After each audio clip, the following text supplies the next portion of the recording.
ಲಿಂಗಸುಗೂರ ತಾಲೂಕು ಪಂಚಾಯಿತಿ ಕಾರ್ಯನಿರ್ವಾಹಕ ಅಧಿಕಾರಿಗಳ ಹಾಗೂ ಹೊನ್ನಾಳಿ ಗ್ರಾಮ ಪಂಚಾಯತ್ ಅಭಿವೃದ್ಧಿ ಅಧಿಕಾರಿಗಳ ನಿರ್ಲಕ್ಷ್ಯದಿಂದ ಗುಡದನಾಳ ಗ್ರಾಮದ ಜನರು ಹನಿ ನೀರಿಗಾಗಿ ಪರದಾಡುವಂತಹ ಸ್ಥಿತಿ ನಿರ್ಮಾಣವಾಗಿದೆ.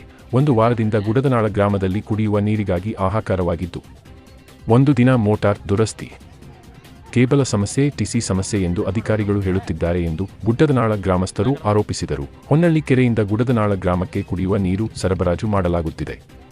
ಮೋಟಾರ್ ಕೆಟ್ಟು ಒಂದು ವಾರ ಆಗಿದೆ. ಮೋಟಾರ್ ದುರಸ್ತಿ ಮಾಡಿಸುವಂತೆ ಗ್ರಾಮ ಪಂಚಾಯತ್ ಅಧಿಕಾರಿಗಳಿಗೆ ಮೌಖಿಕವಾಗಿ ಹೇಳಿದರು. ಕ್ಯಾರೆ ಎನ್ನದೇ ನೀರಿನ ಸಮಸ್ಯೆ ಬಗೆಹರಿಸುವಲ್ಲಿ ಸಂಪೂರ್ಣ ನಿರ್ಲಕ್ಷ್ಯ ವಹಿಸಿದ್ದಾರೆ ಎಂದು ಗುಡದನಾಳ ಗ್ರಾಮಸ್ಥರು ಆರೋಪ ಮಾಡಿದರು. ಲಕ್ಷಾಂತರ ರೂಪಾಯಿ ಖರ್ಚು ಮಾಡಿ ಶುದ್ಧ ಕುಡಿಯುವ ನೀರಿನ ಘಟಕ ನಿರ್ಮಾಣ ಮಾಡಿಯಾಗಿದೆ.